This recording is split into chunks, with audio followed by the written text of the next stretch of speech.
Good morning, mabilis ang basa ng ating libro guys. Magandang balita, Biblia. Sir 3 January 2025, nandito na tayo sa aklat ng unang Korinto, chapter 2, ang ipinapangaral ni Pablo. Pakisabayan ako ng basa ng pari-pareho tayo dito matuto sa salita ng Diyos at sa history na rin ni Jesus. Unang Korinto chapter 2 verse 1, mga kapatid, nang ako'y pumunta riyan, ipinahayag ko sa inyo ang hiwaga ng Diyos hindi sa pamamagitan ng kahusayan ng pananalita o ng malawak na karunungan. Verse 2, sapagkat nung ako'y nariyan, ipinasya kong walang sinumang kilalanin maliban kay Hesukristo na ipinako sa cross. Verse 3, noong ako'y nariyan, ako'y nanghihina at nanginginig sa takot. Verse 4, sa aking pananalita at pangangaral ay hindi ko sinubukang hikayatin kayo sa pamamagitan ng mahuhusay na talumpati at karunungan ng tao, subalit nangaral ako sa pamamagitan ng kapangyarihan ng Espiritu. Verse 5, upang ang inyong pananampalataya ay masandig sa kapangyarihan ng Diyos at hindi sa karunungan ng tao. Ang karunungan ng Diyos, unang Korinto chapter 2 verse 6, sa mga matatag na sa buhay espiritual ay nangangaral kami ng salita ng karunungan, hindi karunungan ng mundong ito o ng mga tagapamahala sa mundong ito na ang kapangyarihan ay lilipas. Verse 7, subalit ang ipinapahayag namin ay ang lihim na karunungan ng Diyos na hindi nahayag noong una na itinalaga na niya para sa ating ikaluluwalhati bago palikhain ang sanlibutan. Verse 8, walang isa man sa mga tagapamahala sa daigdig na ito ang nakaunawa sa karunungang iyon, sapagkat kung naunawaan nila iyon, hindi sana nila ipinako sa krus ang Panginoon ng kaluwalhatian. Verse 9, subalit tulad ng nasusulat, hindi pa nakikita ng mata o naririnig ng tainga ni hindi pa sumasagi sa isip ng tao ang mga inihanda ng Diyos para sa mga umiibig sa Kanya. Unang Korinto chapter 2 verse 10, ngunit ito'y inihayag na ng Diyos sa atin sa pamamagitan ng Espiritu. Sinasaliksik ng Espiritu ang lahat ng bagay, maging ang pinakamalalim na layunin ng Diyos. Verse 11, sapagkat walang nakakaalam sa iniisip ng isang tao maliban sa kanyang sariling espiritu.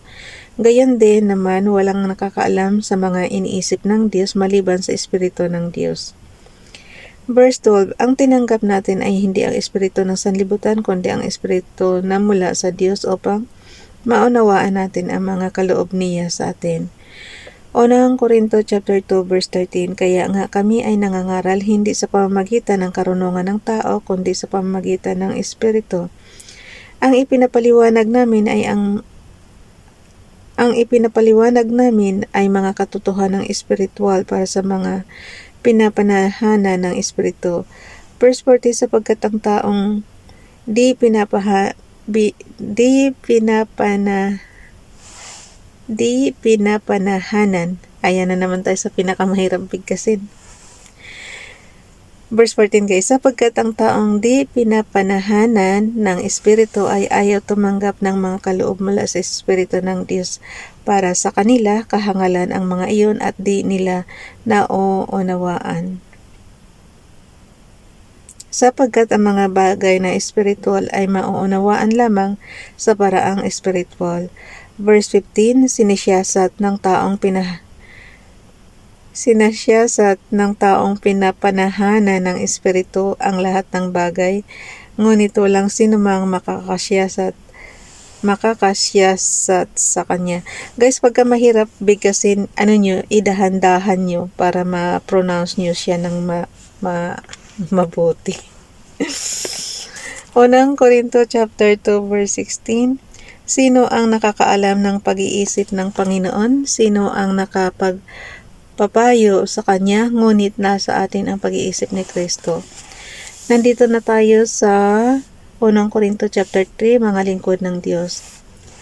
Unang Korinto chapter 3 verse 1, mga kapatid, hindi ko kayo makausap bilang mga taong nagtataglay ng espiritu. Kailangan kausapin ko kayo bilang mga taong namumuhay pa ayon sa laman at mga sanggol pa sa pananampalataya kay Kristo. Verse 2, gatas ang ibinigay ko sa inyo. noon at hindi matigas na pagkain sapagkat hindi ninyo kaya iyon, sabalit hanggang ngayon ay hindi pa rin ninyo kaya. Verse 3, sapagkat nananaig pa sa inyo ang laman, ang inyong pag-iinggitan at pag-aaway-away ay palatandaan na makasanlibutan pa kayo at namumuhay ayon sa laman. Verse 4, kapag sinasabi ng isa, ako'y kay Pablo at ng iba, ako'y kay Apolos, hindi ba't palatandaan iyan na kayo namumuhay pa ayon sa laman? Verse 5, sino ba si Apolos at sino ba si Apolos at sino si Pablo? Kami mga lingkod lamang ng Diyos na kinasangkapan niya upang akayin kayo sa pananampalataya kay Kristo. Ginawa lamang ng bawat isa sa amin ang tungkuling ibinigay ng Panginoon. Verse 6, ako ang nagtanim, si Apolos ang nagdilig, subalit ang Diyos ang nagpatubo at nagpalago. Verse 7, hindi ang nagtatanim o nagdidilig ang mahalaga, kundi ang Diyos, sapagkat siya ang nagpapatubo at nagpapalago. Verse 8, ang nagtatanim at ang nagdidilig ay parehong manggagawa lamang, at bawat isa ay tatanggap ng gantipala ayon sa kanyang pagsisikap. Verse 9, kami kapwa manggagawa ng Diyos at kayo ang kanyang bukirin. Kayo rin ay gusali ng Diyos. Verse 10, ayon sa kagandahang loob ng Diyos sa akin, inilagay ko ang pundasyon tulad ng isang mahusay na tagapagtayo.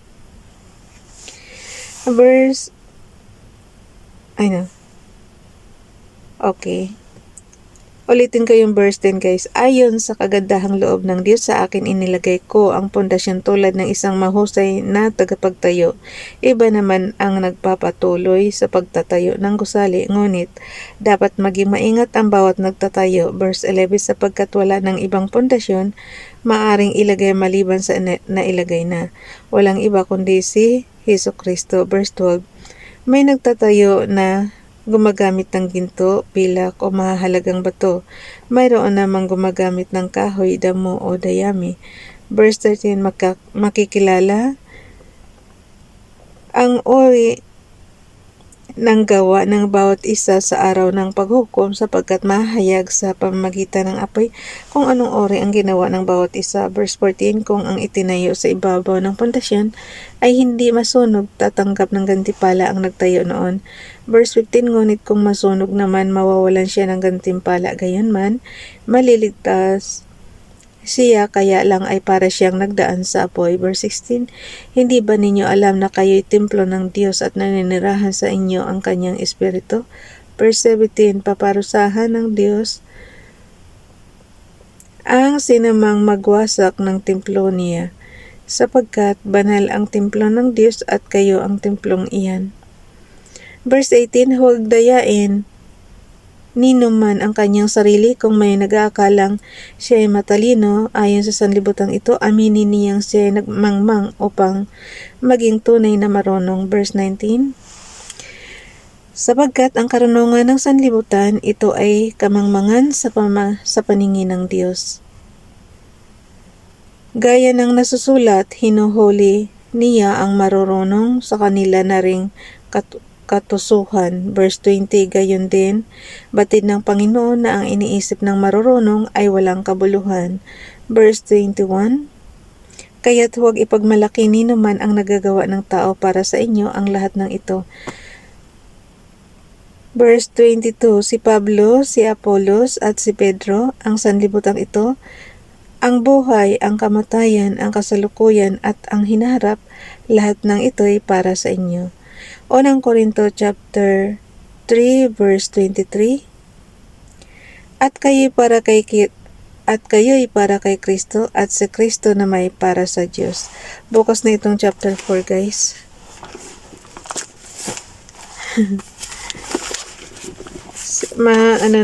Sabi ko sa inyo, pasalamat ako at 2025 na. Ilang buwan na lang. Magre-relax na tayo.